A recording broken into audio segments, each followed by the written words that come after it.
Hello and welcome to the show. My guest today is Brunella Castiola. She's an Italian immigrant turned military spouse who dreamed of coming to America one day, so much that she dedicated her education to learning the language and its literature. She's now the founder of The Military Editor. In 2021, she was named Forbes Next 1000, and she has a new book just released called A Stroke of Magic, The Dinosaur Woman. Thank you so much for being here. I'm excited to talk with you as a storyteller. I think we share a lot in common, so I'm excited to speak with you and share your story. Thank you so much for having me. It's my pleasure. Well, let's go back to the beginning and talk about your dream of coming to America, your American dream, and where that was rooted for you and how you started to feel like this was a place you wanted to call home. Well, I was born and raised in Bacoli. Bacoli is a small coastal town in the south of Italy, close to Naples. And it started when I was 5 years old. It was Christmas time. I was watching a concert. It was a Michael Jackson concert on TV.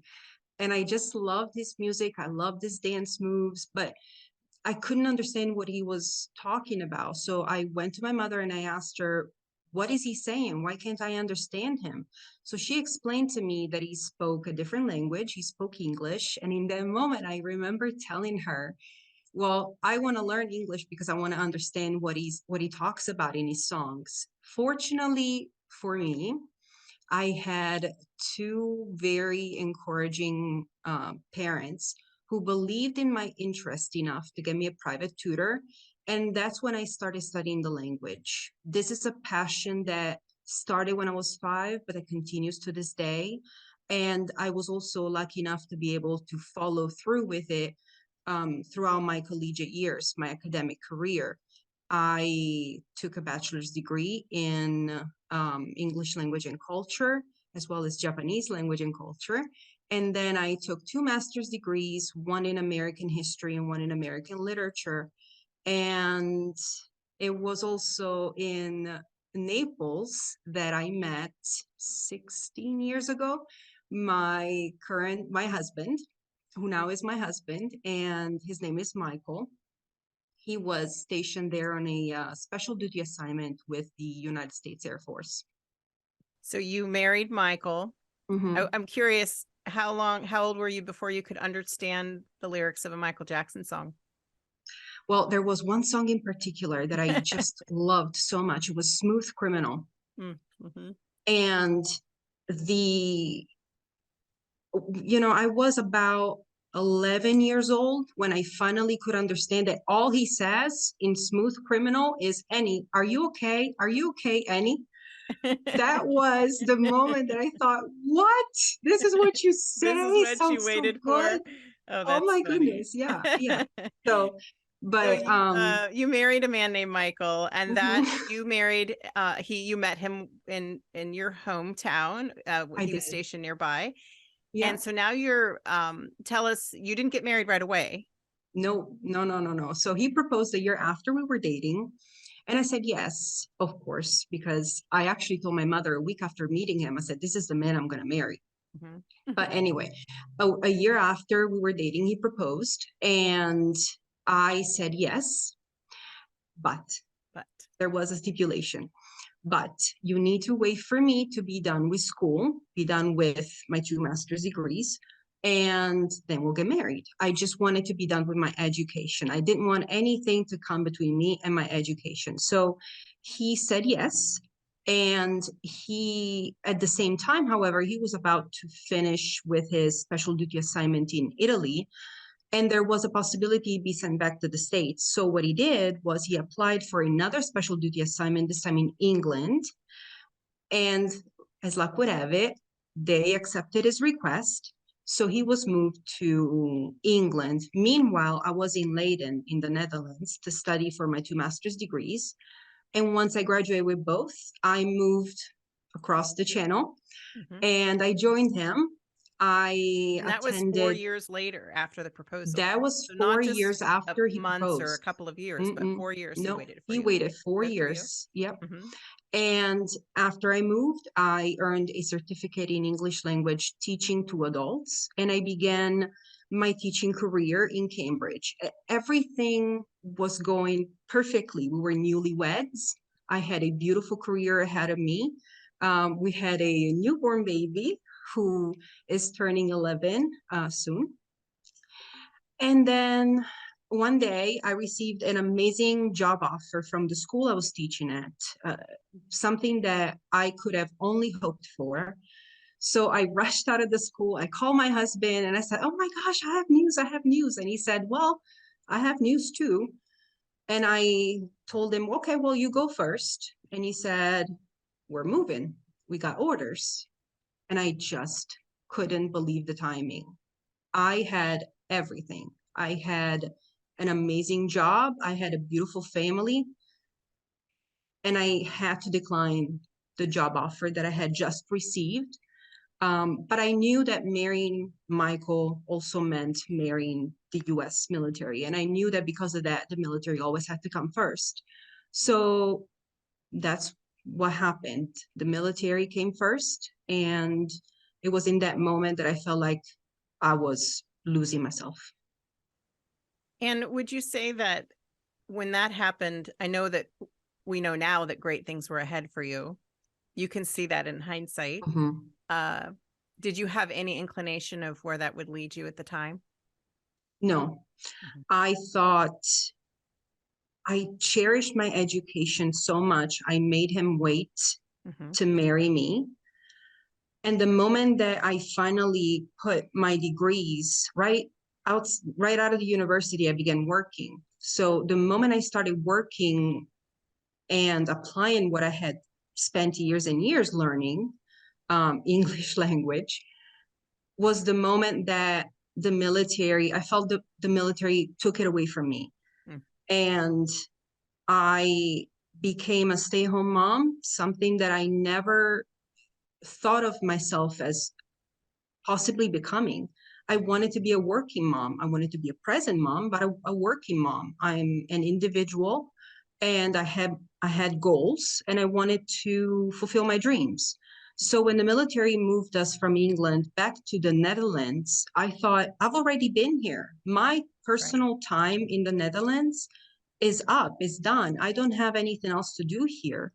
And when we moved there, I tried to teach English as a second language in their many language schools. But unfortunately, at the time, many schools told me, well, you need to speak Dutch fluently in order to teach here at our schools. So and I didn't.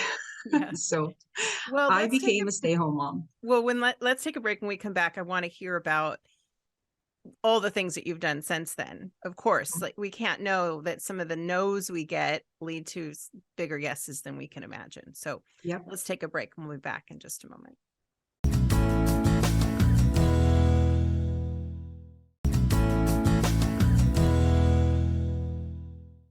We're back talking with Brunella, and I wanted to talk with you first off about, in this segment, about your the career that you thought you were going to have led to the career that you have now, which you think is, is the bigger life than you could have imagined for yourself. Yeah. And so just tell us a little bit about what led to you founding The Military Editor and where that success has come from. Well, it all began when everything fell apart. I was a stay-at-home mom living in a country that I thought I did not need to live in because I had already done everything that I needed to do there.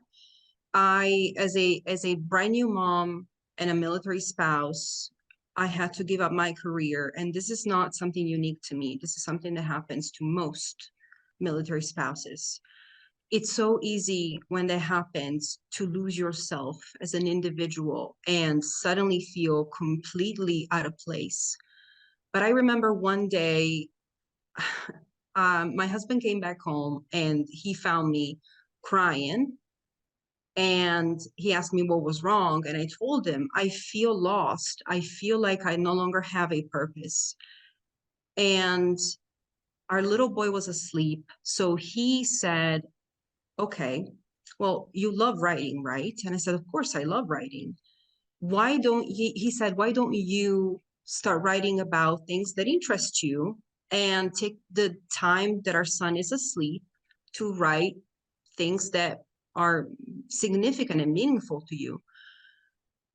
And that was the sentence that changed my life. I began writing articles about things that I found interesting. So, American literature, American history, Black music, and so forth. Of course, coming from Michael Jackson.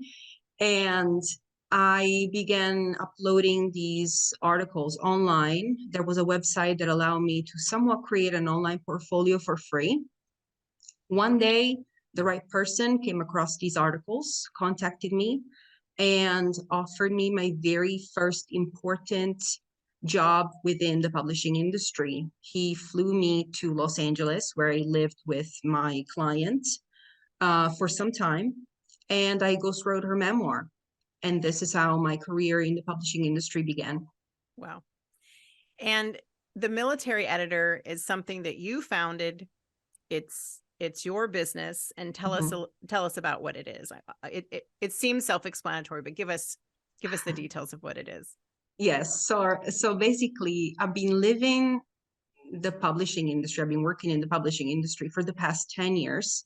But as you can tell, I've also been living the military life for just as long, if not a bit longer. And as I kept working with so many amazing people within the publishing industry, I recognized that the best stories were within my military community. And yet, the two worlds that I was part of, military and publishing, they didn't seem to know about one another. So what I wanted to do was to bring the many amazing military stories that I witnessed and heard and knew of from within my community to the publishing industry. And that is when I decided to launch the Military Editor Agency. Was in 2018, and we had it registered officially in 2019. Basically, it's a boutique editing and writing agency that caters exclusively to military authors or military related manuscripts. And that's how I became a small business owner that eventually led me to somehow be on the Forbes Next 1000 list. Yeah, we're going to get to that. Let's talk then. So you founded the Military Editor in 2018, which is just a couple years before everything changed for a long time in 2020. Yeah. And a lot of industries had, tanked or had difficulties surviving through COVID, but yours flourished. Yeah. And tell me how that happened for you when so many other industries were not doing quite as well. Right. That was completely unexpected. Right. Of course, just like the pandemic, I, like the rest of the world, was trying to navigate this brand new thing that happened to all of us. And my heart broke for all the industries that went upside down because of the pandemic. However, with people forced to stay home longer, something within the publishing industry happened, and that is book sales boomed. People started reading again, taking the time to read again. Yes. But aside, also, what else started happening was people began somewhat rethinking their life. I believe, at least that's what it seemed to me. People really wanted to leave a mark. They wanted to talk about their legacy. They wanted to leave something tangible to their children, or they were ready to leave the life that they had prior to the pandemic and truly fulfill their goals and their dreams. So many people turned to book writing. Also as a form of therapy, because of course you're an author, so when you write a book, especially when you write a memoir, it is potentially the most difficult, heartbreaking, yet therapeutic thing that you could possibly do, because there's no way for you to write a memoir unless you are willing to sit down with your emotions, and that can hurt. So many people turn to me for help in writing their books. And 2020 and 2021 was the year that my company skyrocketed. And that's what led you to being listed as in Forbes Next 1000. Yes, indeed. I can't even imagine. So I think back to what you shared about not getting the teaching job and being so devastated by that. Your husband suggesting that you start writing, Yeah. which is a healing process as well.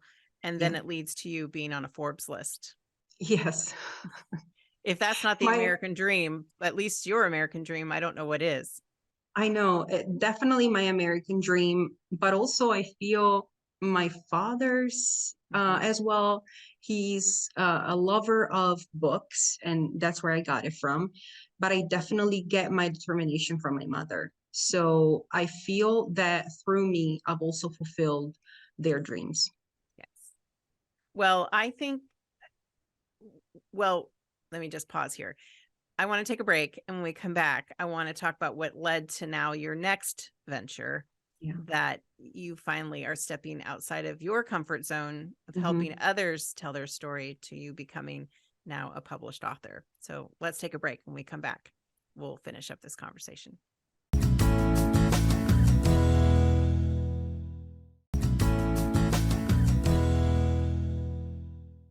We're back talking with Brunella. So you founded the Military Editor, which is Hmm. you edit and ghostwrite for authors and sometimes match them up with potential publishers. And Right. then you were listed on Forbes Next 1000. So your business flourished in 2020 and 2021.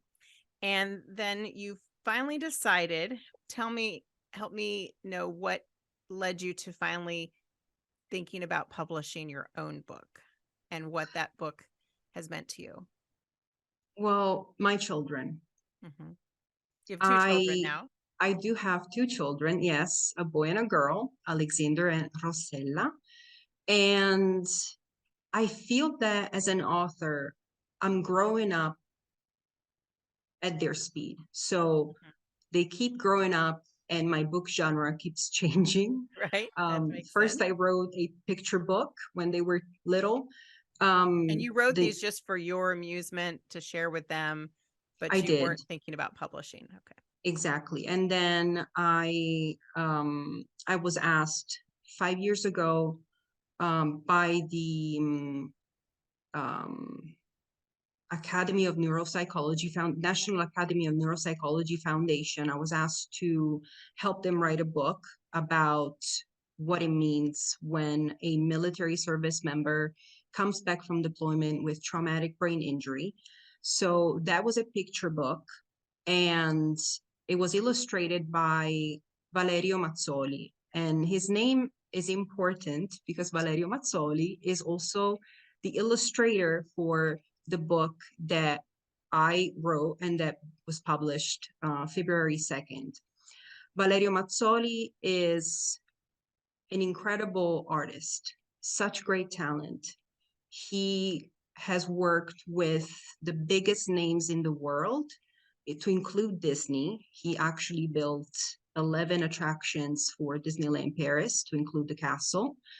And when we cooperated on that book 5 years ago for the National Academy of Neuropsychology Foundation, the book won a silver medal, um, but from the Military Writers Society of America. And during that process of writing that book together and illustrating it, we became great friends. We stayed in touch, and then one day he showed me a drawing that he had of three children, their grandfather, and they were surrounded by dinosaurs. And he said, "Could you write a story about this?" I said, "Sure." I took that drawing and I turned it into a completely different story, but there are still three children, there's dinosaurs, and there's a grandpa. So Tell that us the story, title of the story. A Stroke of Magic, The Dinosaur Woman. It's basically three children, Alex, Ella, and Lila. They meet at a retirement home that's like none others. And with every book within the series, A Stroke of Magic, the three protagonists, Alex, Ella, and Lila, are going to be jumping into a painting and travel back in time to find the truth about a historical figure whose name has been lost to history amnesia, whether because of their gender, whether because of their race, perhaps they were immigrants, and so forth. But the main educational angle of my book series is about bringing back those names that history has overlooked because at the time, perhaps they were not considered to be important enough. Well, you'll never run out of stories to tell. Exactly. Never, ever run out of stories to tell. What a brilliant series idea, really. Thank you. We Thank have you. just a couple minutes left, and I wanted to know what was it about the timing of now that Mhm. allowed you to step forward after helping so many other people tell a story of passion of the thing that they wanted to write about? What is it about now that enabled you to step outside of your comfort zone and publish your own book and come up with these stories? I was too comfortable. Mm-hmm. Growth doesn't happen in your comfort zone. For sure. I was extremely comfortable being on the sideline, cheering on my authors. Being a boutique agency, I have the pleasure of working with incredible authors. I focus on quality and not quantity. And that allows me to establish beautiful relationships Mhm. with each and every one of them. And I was always their cheerleader, but I found myself being way too comfortable in that role. So I said, it's now or never. And it's also thanks to my amazing publisher, W Brand Publishing, believing in A Stroke of Magic and its mission, as well as my incredible illustrator, Valerio Mazzoli, that it all came together as if the universe had decided, yes, this is the right time, go for it. Mhm. And we published this beautiful book that I hope is going to start conversations, especially now in the world we live in with banned books. Mhm. But I also wanted to really champion diversity. To Right. me, is important that children see themselves in, well, represented in children's books. And that is also the reason why in A Stroke of Magic, we have, for example, 4 different languages. We have English, Italian, Spanish, and Hebrew. We highlight Afro-Panamanian culture as well as Italian-American culture. And we highlight one of the characters is Jewish. So diversity to me is just as important as the message itself. Well, I wish you all the best with your series. I'd love to have you on again when your next book is released. And I commend you for all of your storytelling and all of your efforts. And it's been a pleasure having you on the show. Thank you for having me.